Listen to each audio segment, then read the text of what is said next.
I think that one of the major factors that will shape U.S.-China relations in the coming 5 years will be how effectively each country handles what is a core issue for both at this point in time.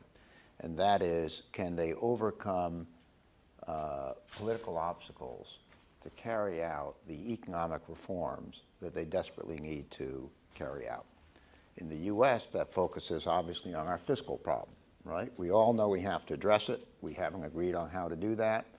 A huge question will be which president, with whatever Congress emerges from this election, will be able to reach a deal that actually puts us on a reasonably sound fiscal path as we go forward into the future. Right? All of Asia is looking at that question. Our credibility in this region, with our rebalancing toward Asia and all that kind of thing, all hinges on that question. Because the big question is not, do we have the strongest military? Are we the smartest folks around? Do we have a great innovation system? Do we have great universities?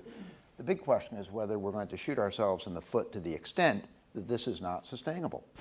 Not sustainable politically, because we'll be in a defensive crouch, and not sustainable in terms of resources, because our economy isn't generating the resources we need, right? And they're all looking at it. China has an equally large set of issues. In fact, I would argue larger on whether it can transition to a major set of sectoral rebalancing within its own economy. Like us, they know what they have to do. They haven't had the political capital, the political will to do it. The question is whether the new leadership is going to be able to do that. If they can, they're going to be as dynamic and important in the region as they have been in recent years. And frankly, I think more open to being a good partner with the United States. If they don't, then our thinking about China internationally is going to have to change.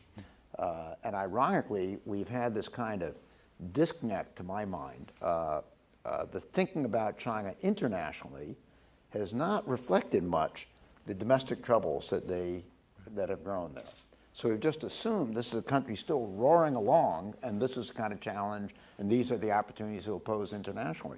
While everyone focuses on China domestically is saying essentially, oh man, do they have problems, right? And boy, are they facing a difficult transition. We don't know whether they can do it or not, implications for political stability and all that kind of thing. You get some nuanced differences, but nothing very fundamental. So the analyses of domestic haven't caught up with the analyses of China in the international arena. But China in the international arena, as for any big country, is overwhelmingly shaped by China domestically. Right? So on both sides, we have this issue. And frankly, what the underlying tensions in our relationship will be in no small part a reflection of your bets on how each of us will handle that domestically.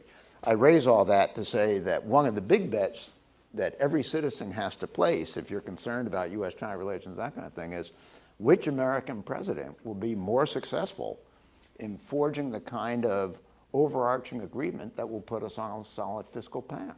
Because that actually is probably more important than most of the campaign rhetoric that we've been talking about.